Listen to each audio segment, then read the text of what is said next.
Leadership is not about a title. It covers every aspect of life, work, home, friends, and how you show up. And today I am delighted to say that I am joined by my friend and a friend of Safety Collaborations, James Mpele. James, I would love you to introduce yourself. Thank you. Thank you for having me. My name is James Mpele, and I was born and raised in South Africa. I am a father. I've got 2 daughters, and I'm delighted to be here. That is fabulous. So I am Nuala, and along with Karen, we are the Safety Collaborators. And our mission is to help people have better conversations and change the way they think about safety. Consider us your thinking partners, sharing expertise and wisdom in everything safety, safety culture, and psychological safety. So we met, and I actually went and had a look in 2013 for the first time. I cannot believe that that is 11 years ago. Yeah. Yep. And we were facilitating a safety leadership workshop in Congo, in Point Noir. I remember that very well. We had a lot of fun. We did. That we certainly did. You also rescued me one morning. I do remember for the first time ever on a job, I actually overslept and I got this knock on the door and you were like, Nuala, are you joining us today? And I was like, wow! Sometimes it happens, especially if you had traveled and then you're trying to adjust. Yeah, it's understandable. As I mentioned, today we are going to spend some time having a conversation around what does it look like in leadership? And Karen and I thought it would be wonderful to start bringing in some voices of friends of Safety Collaborations to hear about their leadership experiences and just what it means to move from that transition of going from you being part of the team to being a leader and how that shows up in the rest of your life. And to start off with, James, and to help our listeners out there hear a little bit more about you, what can you remember about your first experience of stepping into a leadership role? Wow, it was many, many years ago. So I was brought up in a very religious environment. So I went through being the Sunday school attendee, became the part of the youth group. And when I was part of the youth group, I remember very well that our church, especially in the leadership, we had 25%, or just the the profile of the church. There were a lot of young, probably 75% were young people and only 25% were old people. Wow. So, but when it came to leadership, there was no young people in the leadership. So we looked at this and we decided we wanted to change this because we would have voted those people into the leadership positions. So we thought we need to change this. And when we had the leadership elections, they elected me into the leadership. And there I was on my own with these old people. So they looked up to me to say, to change. Well, what are you bringing to the table? But I did not have anything at age 18. But then I had to read books on leadership. And I came across Profiles of a Leader. That was the title. So I read in terms of what a leader needed to look like. So it was given to me by someone who was in the Department of Education. So I started reading about leadership. I realized how important leadership was. As John Maxwell says, everything rises, everything falls. Leadership. So it wasn't a smooth transition. No one to guide me. I was just on my own. That was when I was still a teenager. Perhaps I can just fast forward when I was in the work environment. It was in the 90s, and the government had just introduced BEE, Black Empowerment. Now, companies have transitioned from how they do things, and the profiles of companies had to change. So, what we were getting is the fact that it's not easy to get people of color into these leadership positions. That made me so angry because I was in the HR space and I knew a lot of HR practitioners. So I said, I will find the people who would be part of the team. Well done, you. If you find them, you will be the manager. You know, when you say something out of anger and now people will hold you to Yes. it, in the meantime, it was just the anger speaking. So I really had to step up and find the people firstly and then start them. But I was young. We were more or less the same age. Some were even older than me. But Oh, it wow. was such a mixed group. I was very proud of myself. But then it doesn't end there. You know, I had to prove myself. I had to prove. So there was a lot of pressure on myself. Not easy because some of the people were already part of the team. So I had to work very hard to build a team. Fortunately, I a lot of reading around leadership and just knowing myself. Yeah, my natural charm. And you do have a lot of that natural charm. Yeah, I think so. Yeah. But I just had to dig deep and make this happen. And the payoff for that is that even long after I had left the organization, we still had what we called team meetings. Every August, we get together, we bring our families. Oh, wow. For me, it was a lot of hard work, but it did pay off. We're still reaping the benefits of that even today. Gosh, that's amazing. It's so interesting how you've said that it wasn't an easy transition because Yeah. we kind of go, yes, I will make this happen. And often, I don't know how you found it, but when I first went into a leadership role, I just thought, this is going to be easy. I'm going to be working with my mates. You know, these are people that I know. And of course, it's going to be smooth. And oh my word. I think leaders just put themselves under pressure, wanting to prove things as opposed to asking for help and knowing that people or your colleagues want you to succeed. There's no one who wants you to fail because if you fail, they also fail. Sometimes we put ourselves under tremendous pressure trying to prove. That is such a poignant statement because you're right. We do. It's our want to succeed, but also the want Yep. to support our teams and to see them grow. And there's often that fear around if I put my hand up and ask for help, it means that people are going to think I'm not capable or competent. And you know, you went out and you learned, you found books, you found ways Yeah. and you had the experience from, you know, being going into such a young leadership role in the church. Did you have any people you could look up to, or mentors or role models who supported you and influenced your journey? In one of the companies that I worked for, Accenture to be specific, so when you joined as a new recruit, so they would assign you to a mentor, someone who was 2 levels above you.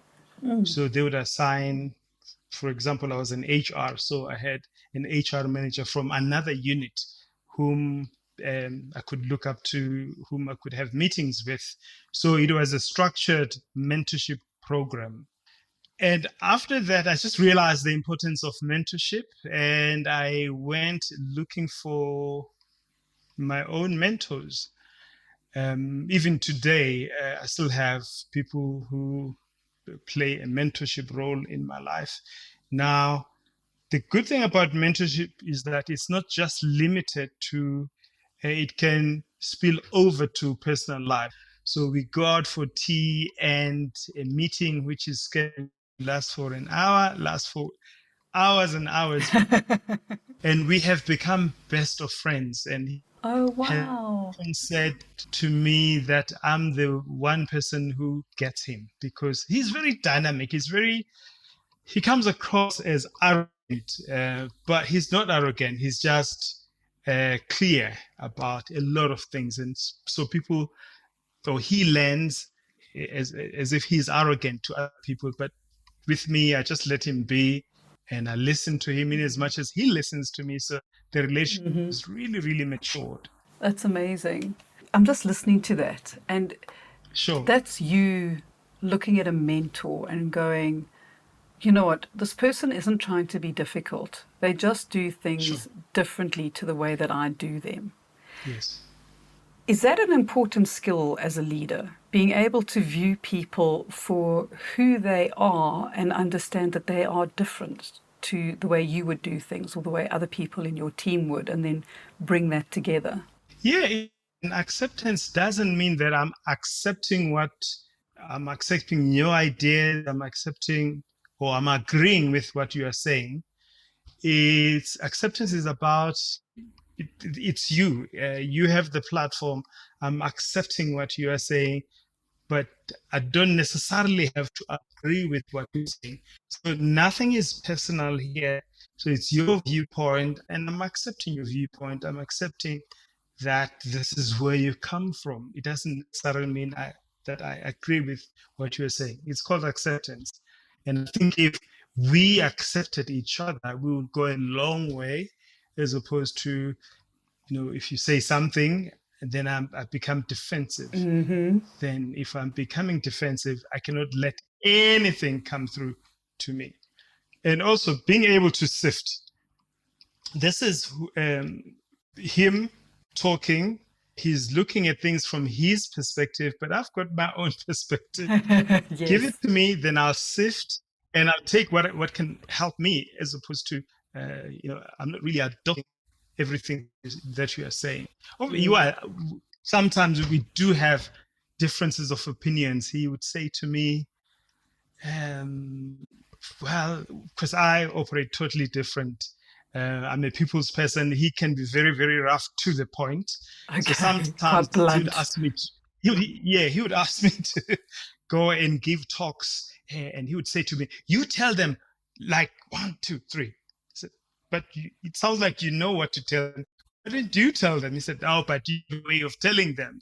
So in other words, he's accepted me. I've accepted the fact that we operate differently. And I love that because it really shows that you go from that sense of what are each other's strengths. It's not just a case of, okay, well, I'm accepting who you are and I am understanding that you have different ways of looking at it, but you're also going, okay, hang on, wait. These are my strengths and Yeah. these are your strengths. And they complement where we may, I don't like the term areas of weakness or development, but it's just areas that are Yeah. not our natural forte. Yeah. And then bringing that into the way that we view things or the way that we do things. So, and especially if we bring that back into a team dynamic, Yeah. how important that is for teams, because we don't have to know everything. And that's what collaboration is about. Collaboration is about I'm bringing something to the table, and you also bringing something, and we look at each point, we match them, and we take. So we are co-creating. You bring Yes. your strength, I bring my strength, and then we create. And sometimes it could be we creating something that never existed. It could be, well, I like your idea. Let's build on your idea. And then your idea takes the lead because, in terms of the solution that we are looking for, yours will be the best solution. I can just contribute to your idea. But that's really what collaboration is about. You bring your input, I bring my input, and together we co-create. I love that because it brings in, that's where innovation happens, where we can Absolutely. contribute, and then we can challenge and Absolutely. say, oh, yes, I think that's a good idea, but I think it's missing this area or it's tweaking this or, what have you. So that's just absolutely brilliant. Which brings another skill which is becoming so critical in leadership. This is now curiosity, being Oh, curious. yes. Oh, it's becoming such an important skill because there's no way I can know everything, and there's no way that you can know everything. So if you come up with an idea or you're sharing a viewpoint, I need to be curious and Hmm. absolutely be curious, tuned in, and listen to what you are saying. Because once I bring judgment, the judgment will close me off. I cannot hear anything that you're saying. But if I'm curious, I will dig deep. Well, I can hear that your viewpoint is slightly different from mine. I'm just wondering where you're coming from. Tell me more about your idea. Yes. Curiosity is becoming such an important skill in leadership. In leadership, and I think just in being a human being, Yeah, because yeah, the yeah. more curious we can be, the more Mm, we won't look at people as being, you're not part of my group, you're not part of my way of being, but it's different. And I think that has been one of my greatest lessons from the work that we do and travel, is that we yeah. are so exposed to other cultures, other ways of being. And when you Mm, go into a new culture and you go in closed, everything is scary. yeah. But when you Mm, go in mm, and you are open and curious, yeah. everything and all the people become exciting. Yeah. As opposed to being suspicious. Yes. You become curious, and curiosity leads to excitement and open mindedness. It's just a wonderful feeling that comes from you thinking or deciding that I want to be curious. Curious. It's empowering. It's very empowering. It's wonderfully empowering, and it's also, Mm. I think it just grows you so much as a person because it helps you understand yourself better. Absolutely, absolutely. So curiosity is a 360 view of things: yourself, others above you, others below you. So you are curious, and if people give you feedback about yourself, you are not defensive. You become curious. I'm just wondering, do you think this is how I am landing? Because that's not what I meant. I'm just curious. How are you hearing me? So it's Yes. still being curious. What a beautiful question. How are you hearing me? Mm, mm, mm.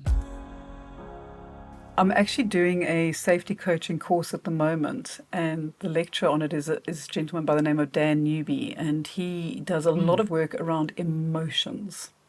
And one of the yeah. modules I was doing was on emotions, and it linked between his work on emotions and the conversational intelligence work on understanding, which we have a term called double clicking. And it's a bit like when Wow. you open a file on a computer, you keep double clicking until you get to the information you need. So I like that. when we are not understanding something, what are the questions we need to ask to keep double clicking? And what else is a Mm, lovely one until you get mm, an understanding? And when I was listening to the session about emotions, it's very similar to that. We all talk about emotions and we have some labels that we put on emotion, but we don't describe the story that goes around mm. that because my story around an emotion might be very different to yours. Yeah, yeah. And until we actually get that curiosity and go, well, Mm, what does trust mean for you?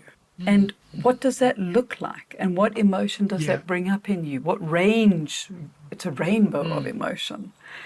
yeah, And absolutely. really doing that. And I mean, I don't know about you, but I've found that really embracing learning about myself has had a Mm, huge impact on my journey. yeah. How has learning about yourself Yeah, impacted? learning about myself is a foundation for any personal growth. I came across this concept of self awareness many years ago during my when I was studying towards my master's in HR and leadership. So there was a module on self awareness.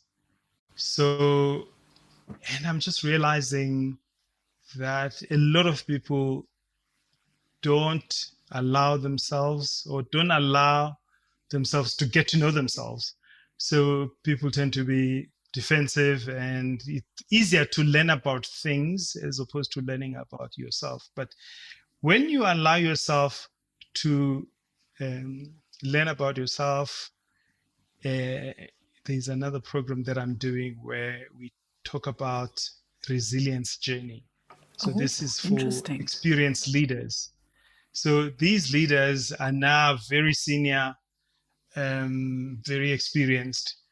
We force them to go back and map out their resilience journeys. This is where they started, how the journey was when they started, things that they've had to overcome. They list them, they map them out, and then we ask them to reflect and just see how strong they are, things that they've had to overcome. And then we tell them, now let's build on your strengths. We already have these strengths. You have the proof. This is the map. This is the journey. Yeah, Yes. you're very, very strong. So let's build on this. So self-awareness helps you to build on your strengths, things that you have proven to yourself, you know about yourself. Then it becomes easier. In fact, that's just how you accelerate your impact on others. You accelerate building trust within the team because you're building on the stuff that you know about yourself, stuff that you've implemented and it has worked. And it becomes easier as a leader because you don't have to defend anything, but No. you have a track record of things that you've achieved where you've been resilient. But obviously, we also make sure that you are not always in the resilient Mood. mood all the time Yes. because that can be stressful. Well, and But things that exhausting. you've overcome, yeah, it can be exhausting. So, but self-awareness is a foundation to any self-development. In yeah, it's so important. It's very, very important. There was something you said earlier around while you were looking at that resilience map, and it reminds me so much of future focused coaching. And that's Okay. exactly that. I don't want to know what went wrong. I want to know what you did to come out of it okay. Yeah, yeah, yeah. Because those are the strengths that you take into your future. And that resilience map is actually really exciting. I think I might It is. be doing a little It is. exercise on that myself. It is exciting, and it's yeah, it's very empowering because you can just see, the journey that you've taken, your successes that you've had. Sometimes we are so under pressure to move on to the next thing, even if you achieve something here, we don't give ourselves time to celebrate what we've achieved. We quickly move on to the next person and the next thing, and we lose out the moment to celebrate our successes. And self-awareness has to do with pausing and patting yourself on the back. James, well done. Tell yourself that because the world out there can be very harsh. And if you're not nice, if you're not gentle to yourself, I mean, how do we expect people to be gentle to you? And, we talk so much about care, and in the safety industry and the safety world, we talk so much around moving from compliance to care. And care Yeah. starts with kindness. It doesn't mean you're going to let people get away with things that are detrimental or anything. Not at all. It's not about, creating an environment where everyone steps on eggshells and no one can challenge. Challenging is important, but it's challenging with kindness and care. Because I care enough to want to improve the environment we're working in. And also, as someone who is leading in that area, if people are unkind, you need to be a mirror to them. And going back to curiosity, you coming across as aggressive on this point, and I'm just wondering what makes you feel the way you feel. So you're giving it back to them so that they can reflect on themselves. Again, you want them to, because I cannot be, if I'm not kind to myself, I cannot. It becomes difficult to be kind to the next person. So people who are not kind to others, in most cases, they are also not kind to themselves. That Kindness is starts so with true. you. That is Yeah. so true. Wow. For younger people who are going into that transition or into leadership, there are still books available, and there are some amazing books out there on leadership. Yeah. Where else could they go, or what else could they do to understand themselves better and how they are showing up as leaders? First of all, you need to have a mentor who will act as a mirror, someone that you'd be totally open to, and they can give you feedback.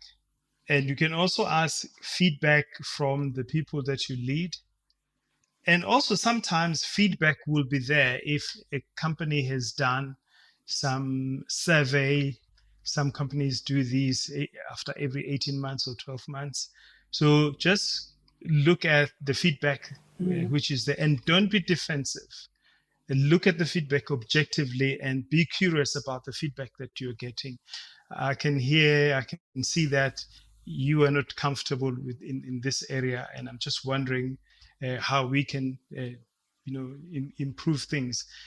It's a bit scary, and you feel vulnerable as a leader, but vulnerability is also part of growth.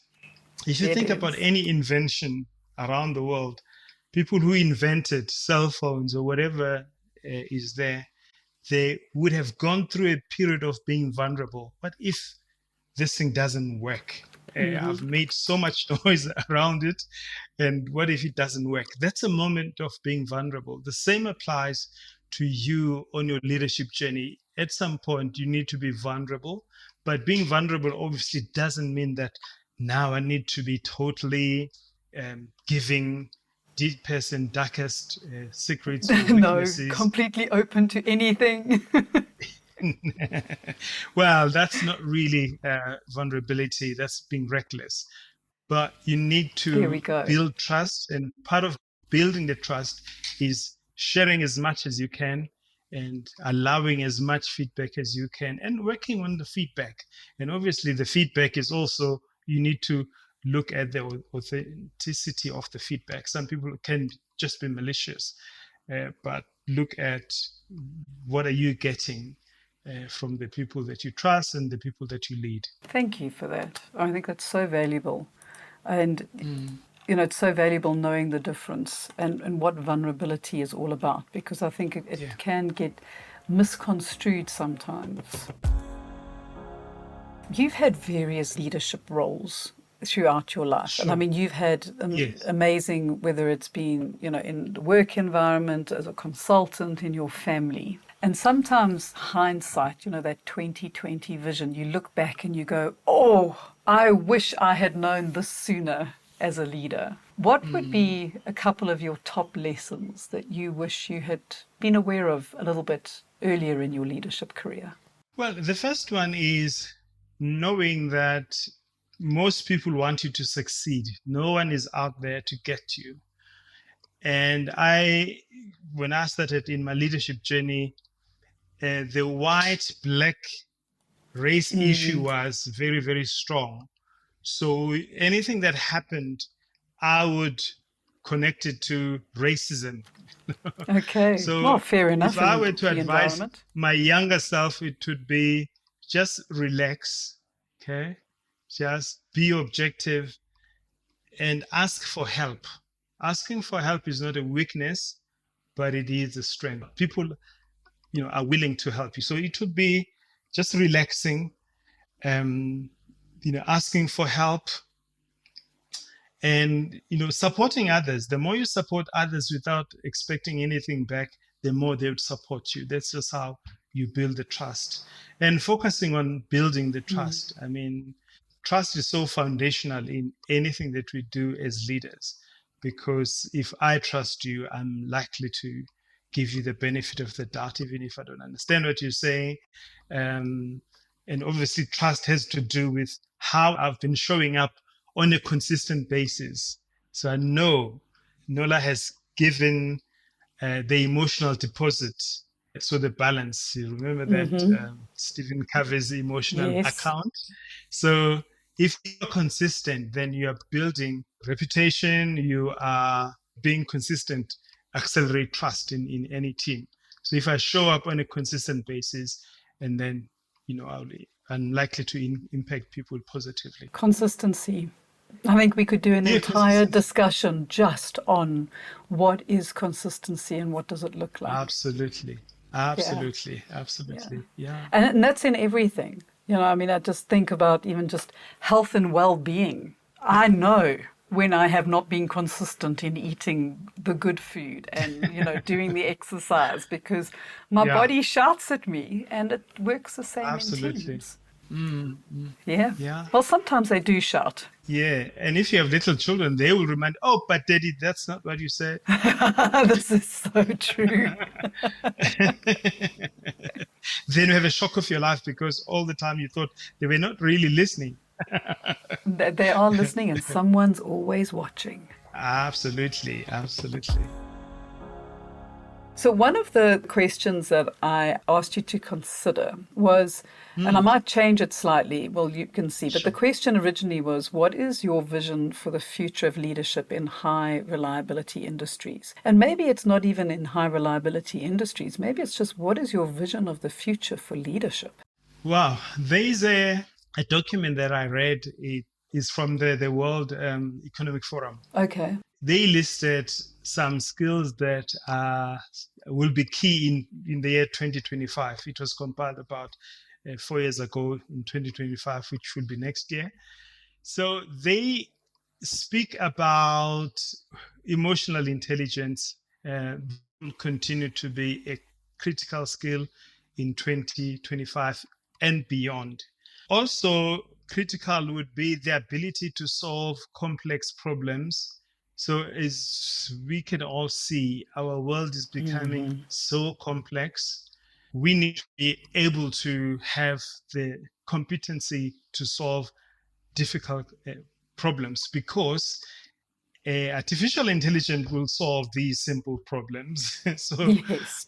yeah, now we are confronted with difficult problems to solve. Another competence, very important, would be learning as much as you can, learning and failing fast because the world is moving so fast. So for me, my vision for the future of leadership is the fact that as leaders, we cannot stop learning, but we need to be learning all the time, being curious about things that are coming out there. And I was talking to someone in her 80s. I asked her, what has kept you going? You look sharp, you look all that at your age. And she said to me, I'm very curious. I'm very, very curious. If I see a new gadget, I want to try it out. I want to see how it works. So that's really how we can survive as leaders because what has opened the doors in the past for us may not, the skills that we have brought us to where we are today may not take us into the future. So learning has to be constant and it has to be accelerated. It's not just learning at your pace, but the changes that are happening are dictating to us that we cannot just, well, I'm taking 5-year gap year. Yes. By the time you come back, things would have changed so much. So yeah, those are some of the things. Obviously, there are quite a few of them, but for me, those would be critical. And I love, because you and I've known each other for so long, and I think that's one of the things Yeah. is that there's always something to learn or something to do, something to share. And I mentioned at the beginning of this conversation that I'm busy doing another safety coaching course. And people might be going, but you've been a safety coach for years. What more do you have to learn? There is always something more to learn, whether it's a perspective or a challenge in the way that I do things or think or the questions I ask. And that's what inspires me to go out there and make a better effort, help teams even more, is that I am constantly being challenged in the learning that we do. And also learning about yourself. I'm still discovering things about myself. And it's exciting. It's an exciting journey. It is. I agree with you that there's always something new to learn.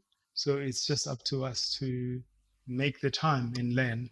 And nothing stays still. The context is Absolutely. always changing. And All the it's time. all the time. Yeah. So to end on something fun, because I think you have given so much amazing insight, and thank you for the insight that you've given. I know that it will bring such value. I want you to think of a leadership figure that if you had the opportunity, you could go and sit down and have an amazing dinner with them. Who would that be and why? Well, I thought about that question, and guess what? I came up with 7 figures. Oh my word. No, We're going to have a party. there's a picture that I came across. It had 7 African leaders: Oliver Tambo, Yeah.